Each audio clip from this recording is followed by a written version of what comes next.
अस्सलाम वालेकुम, कैसे हैं आप लोग। उम्मीद करता हूँ आप सबके सब जो हैं बिल्कुल खैरियत से होंगे। आज हम एक्सरसाइज नंबर 1.1 जो है उसे स्टार्ट करेंगे। पहला क्वेश्चन आप लोगों को स्क्रीन के ऊपर नजर आ रहा होगा, find the order of following matrices, कि जितने भी मैट्रिसेस क्वेश्चन नंबर 1 के अंदर हैं उन सबका ऑर्डर आपने मालूम करना है। ठीक है, तो पहला सवाल आप लोगों के माइंड में ये आना चाहिए कि सर मैट्रिसेस किसे कहा जाता है, और दूसरा सवाल ये आना चाहिए कि सर फाइंड द ऑर्डर, मतलब ऑर्डर से क्या मुराद है यहाँ पर। तो पहले मैट्रिसेस के बारे में जानते हैं कि मैट्रिसेस किसे कहा जाता है। अगर मैट्रिसेस क्या होता है ये जानना है आपको, तो पहले पता होना चाहिए मैट्रिक्स किसको कहा जाता है, बिकॉज मैट्रिक्स की प्लूरल फॉर्म जो है वो मैट्रिसेस।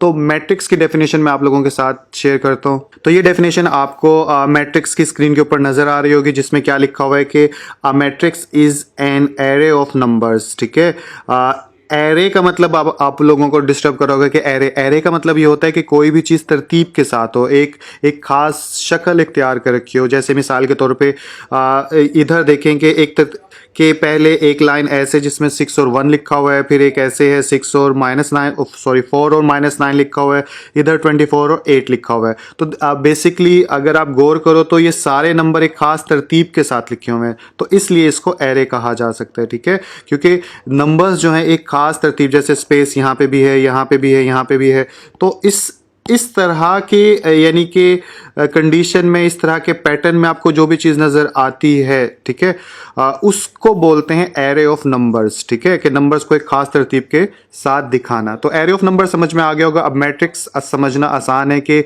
जब भी एरे ऑफ नंबर्स को, या आसान लफ्ज़ों में आप ये समझ लीजिए, जब भी नंबर्स को एक खास तरतीब के साथ लिखा जाए, जैसे कि नज़र आ रहा है आपको, और उसको बॉक्स ब्रैकेट या स्क्वायर ब्रैकेट के साथ जो है बंद कर दिया जाए उसके बॉर्डर से, तो जो बदले में जो प्रोडक्ट हमें नज़र आता है, जो चीज़ नज़र आती है पूरा ये हमें कहलाएगा मैट्रिक्स। ठीक है, तो अब अगर मैं आपसे पूछूं कि मैट्रिक्स किसे कहा जाता है, तो आप मुझे ये बोलेंगे कि सर कुछ नंबर्स किसी तरतीब के साथ लिखो, जिसे इंग्लिश में क्या बोलते हैं, एरे ऑफ नंबर्स। ठीक है, और उनको बॉर्डर्स के साथ, उसको आखिर के साथ स्क्वायर ब्रैकेट के साथ बंद कर दो, तो बदले में जो चीज़ नज़र आएगी उसे बोलेंगे मैट्रिक्स।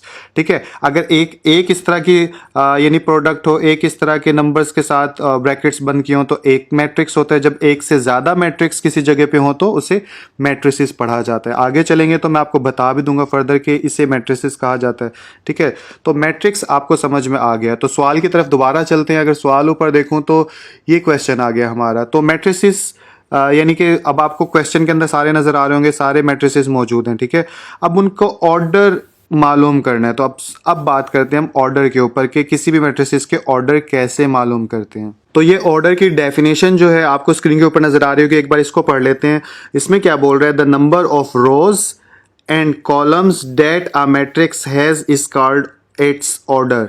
यानी वो ये बोल रहे हैं कि जितनी भी number of rows and columns, यानी कि जितनी नंबर्स का मतलब तादाद, जितनी भी कॉलम्स की और रोज की तादाद होती है किसके अंदर, मैट्रिक्स के अंदर, उस तादाद को बोला जाता है ऑर्डर। ठीक है, तो अगर अब मैं आपसे पूछूं कि मैट्रिक्स का ऑर्डर क्या होता है, तो आप कहेंगे कि किसी भी मैट्रिक्स के अंदर जितनी रोज की तादाद है या कॉलम्स की तादाद है, उन तादाद को बोलते हैं ऑर्डर ऑफ अ मैट्रिक्स।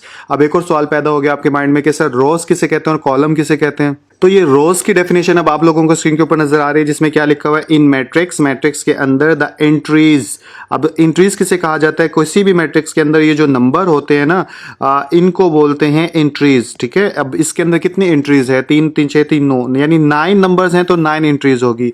तो दोबारा से बता देता हूँ, किसी भी मैट्रिक्स के अंदर जितने नंबर्स होते हैं उन नंबर्स को मैथ के अंदर इंट्रीज, या इस चैप्टर के अंदर इंट्रीज के वर्ड से बोला गया। ठीक है, तो अब ये क्या बोल रहा है, in matrix the entries presented in horizontal way. वो ये बोल रहा है किसी भी मैट्रिक्स के अंदर जो हॉरिजेंटल किसे बोलते हैं, कोई भी ऐसी लाइन होती है ना उसको बोलते हैं हॉरिजेंटल।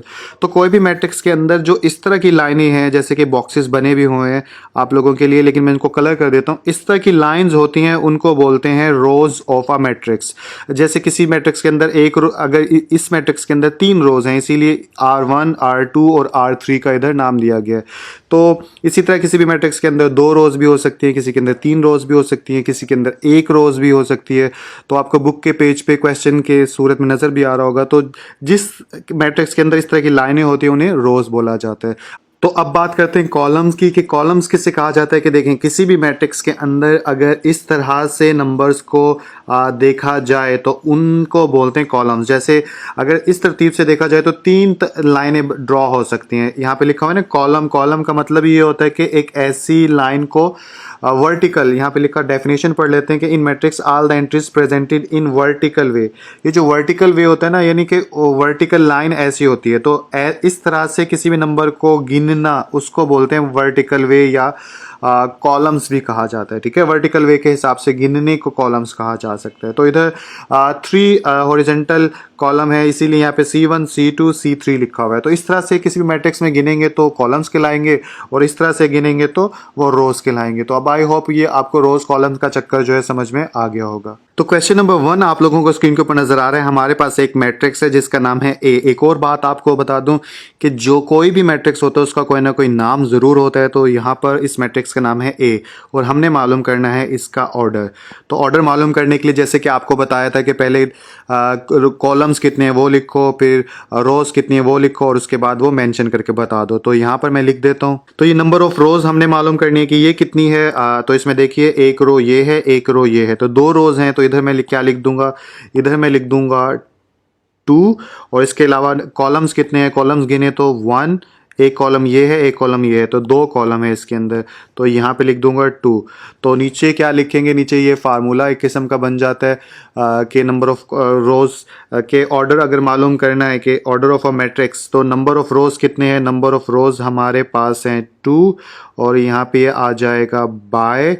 ठीक है, और नंबर ऑफ कॉलम्स कितने, ये भी 2। और इसके बाद आप यहाँ पे क्या लिख देंगे, सो order of matrix A is 2/2, जो कि मैं यहाँ लिख के दिखा देता हूँ। तो ये यहाँ पे मैंने स्टेटमेंट लिख दी फाइनली कि order of a matrix A कितना है, 2/2। तो इस तरह से आप अपने सारे क्वेश्चन जो है वो पहले क्वेश्चन के सॉल्व कर दोगे। तो क्वेश्चन नंबर 2 आप लोगों के सामने, जिसमें बी मैट्रिक्स है, इसके अंदर नंबर ऑफ रोज कितनी है, नंबर ऑफ रोज 1 और 2।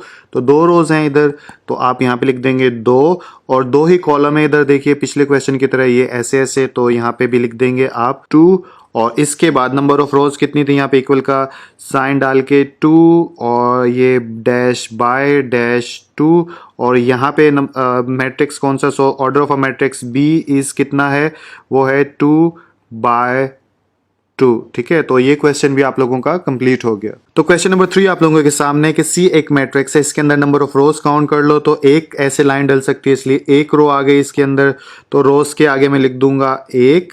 ठीक है, एक रो है और इसके अलावा इसमें कॉलम्स कितने हैं, अगर कॉलम्स को देखें तो एक लाइन ऐसे बन सकती है, एक ऐसे। ठीक है, तो 2 नंबर ऑफ कॉलम्स हैं, तो यहाँ पे लिख दूंगा मैं 2 और यहाँ पे इक्वल का साइन, नंबर ऑफ रोज कितनी है, यहाँ पे 1 है तो यहाँ पे 1 लिख दिया और यहाँ पे बाय लिखने के बाद नंबर ऑफ कॉलम्स कितने हैं, नंबर ऑफ कॉलम्स 2। अच्छा, पीछे मैंने गलती, ये रोज की जगह काउज लिखा हुआ था, तो एक्चुअली टाइप करने में मिस्टेक हो गई। ये रो है, पीछे काउज मत समझ लीजिएगा। आई थिंक इतना तो आप लोगों को समझ ही जाओगे। तो नीचे ऑर्डर ऑफ अ मैट्रिक्स इसका क्या हो जाएगा, तो मैट्रिक्स का नाम क्या है, सी, तो यहाँ पे लिखा सी और क्या ऑर्डर है 1/2। तो ये इसका आंसर हो जाएगा। तो क्वेश्चन नंबर 4 आप लोगों को स्क्रीन के ऊपर नजर आ रहा है। डी एक मैट्रिक्स है, इसके अंदर नंबर ऑफ रोज काउंट करो, एक लाइन ऐसे, एक ऐसे, एक ऐसे, तो 3 रोज बनती हैं इसके अंदर। तो यहाँ पे मैं लिख दूंगा नंबर ऑफ रोज के सामने 3 और नंबर ऑफ कॉलम्स देखें तो सिर्फ एक कॉलम बनता है, तो इसलिए यहाँ पे लिख दूंगा मैं सिर्फ 1। ठीक है, और नंबर ऑफ रोज के आगे मैं डाल दूंगा 3 और यहाँ पे आ जाएगा बाय और नंबर ऑफ कॉलम्स के आगे डाल दूंगा 1 और इन दी एंड आंसर क्या बन जाएगा इस ऑर्डर ऑफ मैट्रिक्स, कौन सा, डी का ऑर्डर ऑफ मैट्रिक्स मालूम कर रहे थे, तो यहाँ पे आ गया डी और यहाँ पे आ जाएगा 3/1 और ये क्वेश्चन भी सॉल्व हो गया। तो 5वें नंबर पे जो मैट्रिक्स है उसका नाम है ई और इसके अंदर कितनी रोज और कॉलम है, अगर देखें तो 1 2 3 रोज हैं इधर और देखा जाए तो 1 और 2 कॉलम है। तो इस तरह में रोज और कॉलम पता चल गए, तो यहाँ पे मैं लिख लूंगा 3 रोज, यहाँ पे 2 कॉलम्स और इक्वल का साइन डाल के यहाँ पे तादाद दोबारा से लिख देता हूँ। 3 रोज थी और यहाँ पे बाय डैश और 2 कॉलम्स थे और यहाँ पे मैट्रिक्स का नाम जो क्या था ई और यहाँ पे आ जाएगा 3/2। ये इसका ऑर्डर आ गया। ठीक है, तो आई होप ये चीज़ भी समझ में आ गई होगी। तो क्वेश्चन नंबर 6 यानी कि एफ मैट्रिक्स आप लोगों को स्क्रीन के ऊपर नजर आ रहा है। इसके अंदर कितनी रोज और कॉलम है, तो इसके अंदर तो एक ही नंबर है। तो अगर ऐसे देखें तो एक ही रो होती है और ऐसे करें तो एक ही कॉलम बनता है। तो इसलिए यहाँ पर नंबर ऑफ रोज में लिख देंगे एक, नंबर ऑफ कॉलम में भी एक लिख देंगे, यहाँ पे भी एक लिख देंगे और बाय लिखने के बाद यहाँ पे भी एक लिख देंगे। तो मैट्रिक्स का नाम एफ था और यहाँ पे 1/1 का ऑर्डर इसे लिख देंगे। ठीक है, ये क्वेश्चन भी सॉल्व हो गया। तो जी मैट्रिक्स आप लोगों को स्क्रीन के ऊपर नजर आ रहा है। इसके अंदर कितनी रोज और कॉलम है, इसके अंदर देखें रोज तो एक रोज ये है, एक ये है, एक ये है। तो इसके अंदर बेसिकली 3 रोज है और कॉलम अगर देखें तो वो कितने हैं, तो 1 2 3, तो 3 कॉलम है इसके अंदर। तो 3 रोज और 3 कॉलम। तो यहाँ पे जल्दी से लिख दूंगा 3, इधर भी लिख दूंगा 3, इधर भी लिख दूंगा 3 और यहाँ पे लिख दूंगा बाय और इधर भी लिख दूंगा 3। इसका नाम था जी और इधर भी लिख दूंगा 3/3। ठीक है, तो ये मैट्रिक्स के रोज और कॉलम आपने ऑर्डर मालूम कर लिया। ठीक है, अगले की तरफ चलते हैं। तो मैट्रिक्स एच आप लोगों को नजर आ रहा है। इसके अंदर कितनी रोज और कितने कॉलम हैं, देखें तो ये एक रो, ये एक रो, ये तो 2 रोज हैं इसके अंदर और कॉलम कितने, 1 2 3, तो 3 कॉलम है। तो मैं लिख दूंगा 2 रोज यहाँ पर और 3 कॉलम और यहाँ पे इक्वल का साइन डाल के मैं लिखूंगा 2/3। ठीक है, और इसके बाद यहाँ पे मैट्रिक्स का नाम है एच और यहाँ पे आ जाएगा 2/3 और ये इसका आंसर होगा। तो क्वेश्चन नंबर 1 से आप लोगों ने ये सीख लिया कि किसी भी मैट्रिक्स का ऑर्डर जो है वो कैसे मालूम करते हैं और उसे कैसे लिखते हैं। एंड में आखिरी बार बता रहा हूं कि किसी भी ऑर्डर को ऐसे लिखा जाता है। ठीक है, अगले क्वेश्चन की तरफ चलते हैं। तो क्वेश्चन नंबर 2 आप लोगों को स्क्रीन के ऊपर नजर आ रहा है, जिसमें क्या लिखा हुआ, which of the following matrices are equal. के जितने भी क्वेश्चन नंबर 2 के अंदर मैट्रिसेस दिए गए हैं वो सब के सब कौन कौन से आपस में एक दूसरे के बराबर हैं। तो अब सवाल ये पैदा होता है कि सर कोई से 2 मैट्रिक्स आपस में कब बराबर होते हैं। तो इसके लिए थोड़ा सा पढ़ लेते हैं, देख लेते हैं कि कब 2 मैट्रिक्स आपस में बराबर होते हैं। तो यहाँ पे लिखा हुआ है कि let A and B 2 matrices. मिसाल के तौर पर ए और बी जो है वो 2 मैट्रिसेस हैं। जैसे ये ए एक मैट्रिक्स है और ये बी दूसरा मैट्रिक्स है। तो ये then A is said to be equal to B. तो उस कब ए बी के बराबर होगा, इसकी 2 शर्तें हैं। ठीक है, ये यहाँ लिखा हुआ है ना, if and only if. 2 conditions हैं, 2 शराइत हैं, अगर वो पूरी होती हैं दोनों मैट्रिक्स के अंदर तो ये दोनों मैट्रिक्स जो हैं एक दूसरे के बराबर कंसीडर कर लिए जाएंगे। अब वो कौन कौन सी हैं। पहली शर्त ये है कि the order of A is equal to the order of B. जो ऑर्डर ए का है, ए मैट्रिक्स का है, वही बी मैट्रिक्स का होना चाहिए। तो ऑर्डर अब देखें तो इसमें भी 2 रोज हैं और इसमें भी 2 रोज हैं, इसमें भी 2 कॉलम हैं और इसमें भी 2 कॉलम है। तो ऑर्डर तो हमारा हो गया सेम। ठीक है, तो पहली शर्त जो है वो पूरी हो गई। दूसरी शर्त में क्या कहते हैं, their corresponding entries are equal. Corresponding किसे कहा जाता है, जैसे कॉरस्पॉन्डिंग बोलते हैं कि अगर एक मैट्रिक्स में कोई किसी जगह पर ए, जैसे फॉर एग्जांपल इस जगह पे 1 है तो दूसरा मैट्रिक्स जिसको जो इसके बराबर होगा उसमें भी इस जगह पर 1 होना चाहिए। इसी तरह जैसे यहाँ पर 2 है तो दूसरे मैट्रिक्स में भी ठीक इसी जगह 2 होना चाहिए। तो इसको बोलते हैं कॉरस्पॉन्डिंग, कि एक मैट्रिक्स में जो चीज़ जिस जगह है दूसरे मैट्रिक्स में भी वो उसी जगह होना चाहिए। तो अगर आप देखें तो ए 3 और -4, इधर भी 3 और -4, तो इट्स मीन के दूसरी शर्त भी जो है हमारी पूरी हो गई, जो दोनों मैट्रिक्स की सेम एंट्रीज हैं कॉरस्पॉन्डिंग लेवल पे। तो इसलिए हम कंक्लूजन के तौर पे यहाँ पे क्या लिख सकते हैं कि मैट्रिक्स ए जो है वो इक्वल है मैट्रिक्स बी के।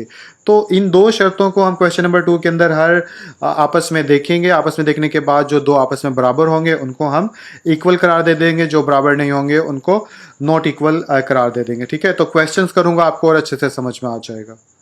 तो ये हमारे सामने क्वेश्चन नंबर 2 आ गया पूरा। आप देखते हैं इसमें कौन कौन सा किसके बराबर है। ठीक है, तो सबसे पहले ए हमारे पास है, ए में क्या है 3। तो देखिए किस में 3 आता है, तो देखिए आप सी के अंदर जो है वो 3 आता है। कैसे, यहाँ पे लिखा है सी इज इक्वल टू 5 - 2। तो 5 में से 2 गए तो कितना आ जाएगा, हमारे पास आ जाएगा 3। तो इट्स मीन ए किसके बराबर हुआ, ए बराबर हुआ सी के। प्रूफ कर दिया मैंने। तो अब मैं यहाँ पे क्या लिख सकता हूँ, मैं यहाँ पे लिख सकता हूँ ए बराबर है सी के। और इसमें कौन सा बराबर है, और देखें तो ये बी जो है ये बराबर है आई के। आई के कैसे बराबर है, आई को देखें तो इसमें अगर इसको सॉल्व करो तो 3 और 2 कितना है 5। तो यहाँ पे 5 आ गया। अब देखें ये और ये जो है आपस में बराबर है। तो इट्स मीन के मैं यहाँ पे लिख सकता हूँ बी बराबर है आई के। तो यहाँ पे लिख देता हूँ बी इज इक्वल टू आए। इसी तरह आगे चलूँ तो सी तो हमने कैलकुलेट कर लिया था, फर्दर आगे डी चलें तो अब डी किसके बराबर है, डी जो है पूरे में किसी के बराबर भी नहीं है। अगर आप देखेंगे तो किसी के बराबर नहीं है, सिर्फ दो इधर है तो दो इधर है, लेकिन एक्चुअली में इन दोनों में आपस में फ़र्क है, तो डी को वैसे ही छोड़ देते हैं। ई किसके बराबर है, अगर ई को देखें तो ई बराबर है एच के और जे के। कैसे, इधर 4 है, इधर भी 4 है, इधर 6 है, इधर भी 6 है, इधर 0 2 है, इधर भी 0 2 है, और इधर देखें 2 और 2 कितना होता है 4। इसी तरह 2 में से 2 गया 0, और इधर आ जाएगा 2, और 4 और 2 कितना हो गया 6। तो बेसिकली आप सॉल्व करके भी देख लीजिएगा, आपको पता चल जाएगा, क्योंकि इसमें कोई ज़्यादा मुश्किल बात नहीं है। तो मैं यहाँ पे लिख सकता हूँ E is equal to J and H, यानी ये तीनों मैट्रिक्स जो हैं आपस में एक दूसरे के बराबर है। आगे चलें तो अब इस जी को देखें, ये जी किसके बराबर है, अगर जी को देखें तो ये बराबर जाता है इधर से निकल के ये एफ के पास, बिकॉज 3 में से 2 गए, 3 में से 1 गया तो 2 आ गया, और 3 और 3 कितना होता है 6। तो फाइनली मैं यहाँ पे कंक्लूड कर सकता हूँ कि जी मैट्रिक्स जो है वो एफ के बराबर है। तो इस तरह आपने सीख लिया कि मैट्रिक्स कब आपस में एक दूसरे के बराबर होते हैं और इनमें आपस में एक दूसरे के कौन से इक्वल हैं। तो इस तरह क्वेश्चन नंबर 2 भी हमारा खत्म हो गया। अब क्वेश्चन नंबर 3 की तरफ चलते हैं। तो क्वेश्चन नंबर 3 आप लोगों के सामने, इसमें क्या करना है, इसमें find the value of a b c d. हमें ए बी सी डी की वैल्यू मालूम करनी है जो कि इस पूरी इक्वेशन को सेटिस्फाई कर दे, कि अगर हम इस इक्वेशन के अंदर ए बी सी डी की जगह उनके नंबर्स पुट करें तो आंसर जो है वो अब बराबर आना चाहिए। ठीक है, तो अभी अननोन वैल्यूज़ हैं इसके अंदर ए बी सी डी, तो वही हमने मालूम करनी है। अब मालूम करने के लिए क्या करेंगे, मालूम करने के लिए हम सबसे पहले लिखेंगे ए प्लस सी, और यहाँ पे आ जाएगा 0। अब आप सोच रहे होंगे सर ये कैसे आया, एक्चुअली पहले मैं लिख लूँ फिर आपको बताता हूँ कि ये सब क्यों आया। ठीक है, और यहाँ पर आ जाएगा a प्लस 2b, और यहाँ पे आ जाएगा -7, और इधर आ जाएगा c -1 इज इक्वल टू 3, और उधर आ जाएगा 4d - 6 is equal to 2d।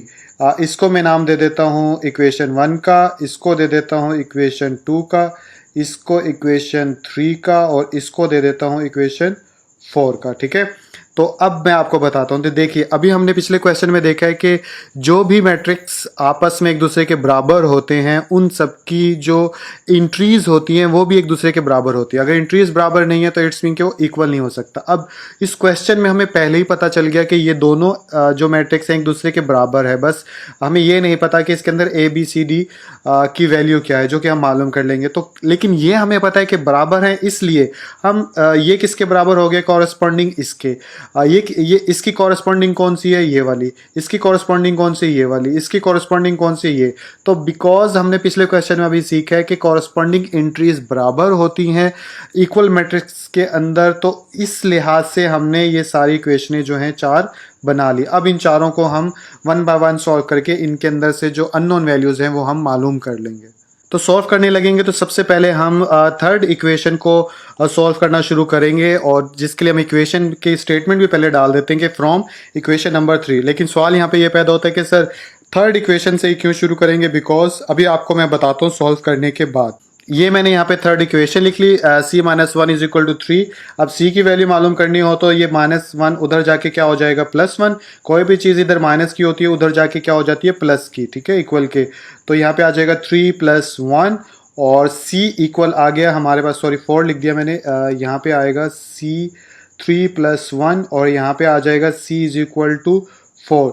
तो इस तरह मेरे पास c की वैल्यू आ गई। अब आपका सवाल कि सर सबसे पहले थर्ड इक्वेशन को क्यों सॉल्व किया, बिकॉज देखिए आप इनमें से अगर इसको सॉल्व करें कोई वैल्यू नहीं निकलेगी, इसको सॉल्व करें इससे भी कोई नहीं निकलेगी, इसको करेंगे तो c की वैल्यू निकल आएगी। अब c की वैल्यू निकलने से हम क्या करेंगे, c की वैल्यू पुट कर सकते हैं किसी और के अंदर। ठीक है, और फिर उसकी वैल्यू निकल आएगी। तो इस तरह से चेन बनाने के लिए हमने क्रैक किया सवाल, और सबसे पहले c को टारगेट करा या c को ढूंढा और c की वैल्यू मालूम कर ली।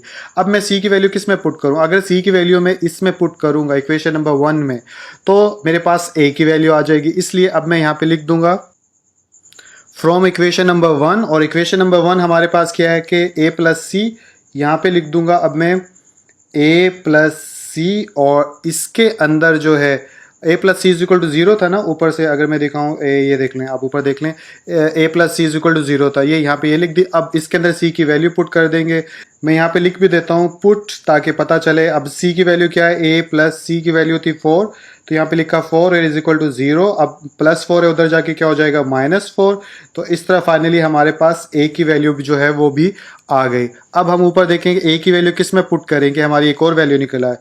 तो अगर ए की वैल्यू में 2 के अंदर पुट करूंगा तो मेरे पास बी की वैल्यू आ जाएगी। तो 2 के अंदर ए की वैल्यू पुट कर देते हैं, जिसके लिए दोबारा स्टेटमेंट लिखूंगा। तो ये मैंने यहाँ पे स्टेटमेंट लिख दी फ्रॉम इक्वेशन 2, क्योंकि अब 2 को सॉल्व करने लगे हैं। सेकंड इक्वेशन हमारे पास है a plus 2b is equal to -7, तो यहाँ पे लिख लूंगा a plus 2b is equal to -7। दोबारा से चेक कर लेते हैं, a plus 2b is equal to -7, ठीक है, यही है। अब a की वैल्यू इसमें पुट करेंगे तो यहाँ पे आ जाएगा -4, यहाँ पे लिख भी देता हूँ पुट, ठीक है, ताकि पता रहे। और इसके बाद plus 2b is equal to -7। Further आगे चलाऊँ तो 2b -4, उधर जाके क्या हो जाएगा +4, तो -7 +4, और यहाँ पे आ जाएगा b 2b is equal to, अब यहाँ पे आ जाएगा माइनस का नंबर बड़ा है तो -3, और जो चीज़ इधर मल्टीप्लाई होती है दूसरी तरफ जाके क्या हो जाती है, डिवाइड। तो इधर -3 डिवाइड बाय क्या आ जाएगा 2, और फर्दर इसको कैलकुलेटर पे आप डिवाइड करेंगे तो b बराबर आ जाएगा -1.5। तो इस तरह से हमारे पास b की वैल्यू जो है वो भी आ गई है। अब हम यानी कि b की वैल्यू किसी में पुट कर सकते हैं, तो ऊपर देखिए आप b की वैल्यू पुट नहीं कर सकते, लेकिन साथ में हमारी ये भी सोल्व हो गई, इससे भी वैल्यू निकाल ली, इससे भी वैल्यू निकाल ली। अब ये रह गया, तो इसके अंदर सिर्फ d है, तो d की वैल्यू इस अकेली इक्वेशन से खुद से निकल आएगी। तो इसी इक्वेशन को लिख देता हूँ और फिर d की वैल्यू निकाल के दिखाता हूँ। तो ये मैंने यहाँ पे स्टेटमेंट लिख दी कि फ्रॉम इक्वेशन नंबर 4, और इसमें 4d - 6 है लिखा हुआ, तो यहाँ पे लिख लूँगा 4d - 6 इज इक्वल टू है हमारे पास 2d, ठीक है, तो यहाँ पे आ जाएगा 2d, ठीक है। अब मैं क्या करूँगा, 6 को उधर ले जाता हूँ, 4d is equal to 2d, इधर -6 है तो उधर जाके क्या हो जाएगा +6, तो इधर +6 आ गया, और इधर आ गया 4d, 2d इधर प्लस का, इधर आके क्या हो जाएगा -2d, इधर आके माइनस का हो गया, इधर 6 रह गया, और 4d में से 2 गया, तो 2d इज इक्वल टू 6, और 2 इधर मल्टीप्लाई, उधर जाके क्या हो जाएगा डिवाइड, और फर्दर इसको करें 2 3 द 6, तो d की वैल्यू हमारे पास क्या आ गई 3। तो इस तरह हमें d की वैल्यू भी पता चल गई। तो फाइनली d भी हमारे पास आ गया, b भी आ गया, a भी आ गया, c भी आ गया। तो अब हम इसको आंसर के तौर पे लिख देंगे। तो हम यहाँ पे लिखेंगे अब 100, ठीक है, a बराबर किसके है, a बराबर है -4, तो यहाँ पे आ जाएगा -4। b किसके बराबर है, b बराबर है -1.5, -1.5। c किसके बराबर है, c बराबर है 4 के, तो यहाँ पे आ जाएगा c इज इक्वल टू 4, और d बराबर है 3 के, ऊपर नज़र आ रहा है तो ये 3 के। तो ये वो सारी वैल्यूज़ हैं जिनको अगर हम इस क्वेश्चन के अंदर पुट करेंगे, पूरी एक्सप्रेशन जो है वो एक दूसरे के बराबर आ जाएंगे, ठीक है। तो आई होप ABCD की वैल्यू भी मालूम करना आपने सीख ली। आसान सी एक्सरसाइज थी, लेकिन मैंने ज़्यादा मेहनत से डिटेल के साथ इसलिए करवाई है बिकॉज अगर किसी भी एक्सरसाइज के अगर बेस नहीं आती, आपको बुनियादी उसूल नहीं आते, तो मैथ में आगे चल के आपको ज़्यादा मुश्किल होगी। तो इसलिए मैथ के बेसिक्स पे खास ध्यान रखने चाहिए, ठीक है। तो इंशाल्लाह आप लोगों से अगली वीडियो के अंदर मुलाकात होती है। अपना ख्याल रखिएगा। अल्लाह हाफिज़।